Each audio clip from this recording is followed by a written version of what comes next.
I am completely obsessed with the TBS show Final Space. Initially, I thought we'd have a new Futurama on our hands, but it quickly became clear that Final Space was way more crazy, poignant, intense, and emotionally draining as a show. Not to take anything away from Futurama, it certainly had its heavy moments too, but overall that series was lighthearted and fun, whereas Final Space really makes you want to sit down and think about your life choices. This video has spoilers that go over the entirety of season 1. For those of you that do want to hear spoilers without watching the show, Final Space is about a war criminal named Gary Goodspeed who accidentally blew up a fleet of Infinity Guard ships and a small family-owned Mexican restaurant, all while trying to impress a girl he liked named Quinn. As punishment, Gary spends 5 years on a prison ship, the Galaxy 1, with Hugh, who is the ship's AI, the Sames, and Kevin, a robotic companion that Gary finds extremely annoying. I don't think he's that bad myself, but then again, I have 3 kids, so my annoyance tolerance is pretty high. The great thing about Gary, though, is his attitude. He's always readjusting his reality so that he's never mentally kept down. For instance, Gary believes that he and Quinn are in a relationship, even though she's never given him that impression, and Gary also thinks he's the captain of the ship, not a prisoner. In the first episode, a green blob just crashes into Gary while he's hanging out outside the Galaxy 1, and Gary quickly attaches to the only life form he's seen in years and names him Mooncake. But it turns out that that little blob is a lot of trouble as the Lord Commander, ruler of the Infinity Guard and maybe even Earth by proxy, is after Mooncake because he's the only thing in the universe that can open a rift to Final Space, a place where the Titans live, and that puts the entire universe in danger. Okay, that's the series in a nutshell, while ignoring other characters like Avocado, Little Cato, Tribor, and I guess technically Beth? Although if you count Beth, you have to count the cookies as a character too, so I'll leave that at your discretion. Beth does make the intro though, so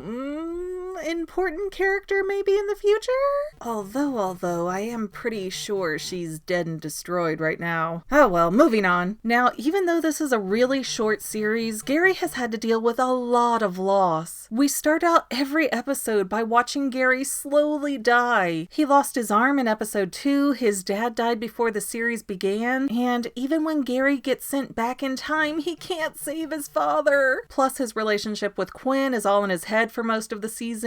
When future Quinn, aka Nightfall, shows up and reveals she loves Gary and Gary kinda has a chance to be happy, Nightfall soon has to sacrifice herself. Even Avocado, who's Gary's first speaking friend in years, just suddenly dies and never comes back. And I thought for sure when a time-traveling ship was revealed that Avocado would be back. But no, this entire series is a highlights reel of how Gary is set up to fail no matter how hard he tries to be the hero. And let me say, that is a fantastic quality of Gary. He should, by all rights, be the villain of this series just from the crushing weight of his issues alone. But he's not even an anti-hero. Gary's just a really good guy who does some really dumb things. And normally in film, you will notice a trend that the difference between a hero and a villain is that the hero will work really hard and reach his goals, but the villain works even harder and never does, perpetuating them in this cycle where they can't stop being bad. So the pureness of Gary alone means that he deserves a win, or at least a partial win. And I think that's right around the corner for him. I believe it was in chapter 8 that Gary was sent back in time by a Titan named Bolo, and this was done so that Gary could gain some insight on how to stop the Lord Commander. During this time trip, Gary's essentially shown both the birth of the Lord Commander and Mooncake. It struck me as really strange that Jack turned into the Lord Commander right after getting beaten up. And I wonder if that influenced the transformation. By that I mean, obviously if you were frozen in time and you just got beaten up, you would probably have feelings of pain, confusion, betrayal, and so on, as we see Jack expressing in the few moments that he's able to respond to getting unwittingly harmed by his best friend and son. So when that final space wave hit Jack, did those intense feelings alter him into becoming the Lord Commander? I mean, mean, I assume that blast wave went on for quite a while, and Gary had to have been hit by it too. And yes, Gary would have really felt the effects of the blast wave because he really beat on Jack. So Gary's actually there, yet we only get one Lord Commander who turned all evil from the blast, so...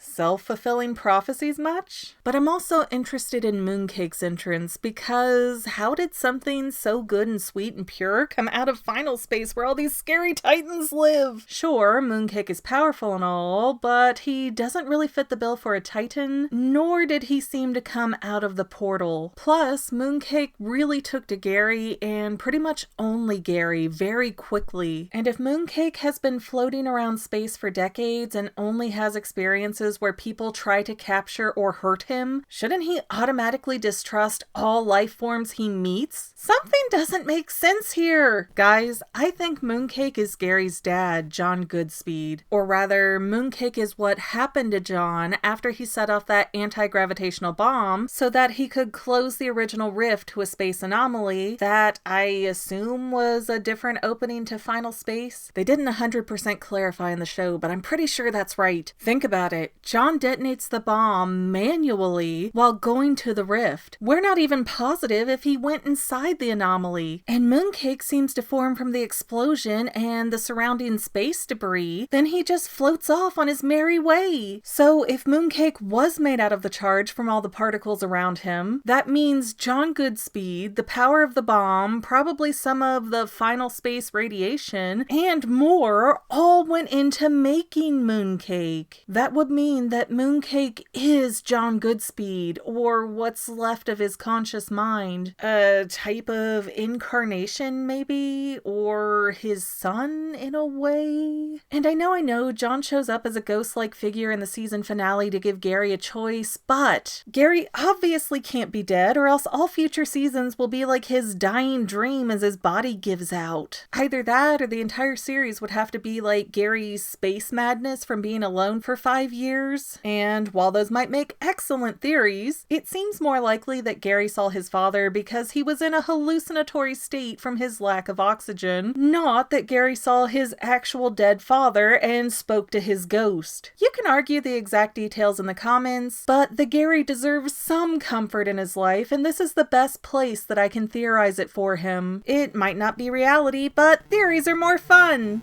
Well, that's all I have for now, but this video's not quite over yet. I get a lot of comments that say, do a theory on this topic, but I've already done those theories. So please consider going to my main channel page and clicking on the video tab so that way you can see everything I've done. You will probably find a lot of things you like that you never even knew that I posted. I want to let you know that I also have 2 other channels, Say Halo Goodbye Gaming and the Fanily Family Vlogs. Thank you so much for watching, and I hope you enjoyed enough to hit subscribe and share. I can use all the help I can get to let other people know that this channel exists. And if you made it this far, leave me a comment that says something like, hey, I made it to the end, and then let me know what kind of videos you want to see in the future. I can't make any promises, but the more people that request something, the more I can look into it. Okay, well, I love you. I'll see you in the next video.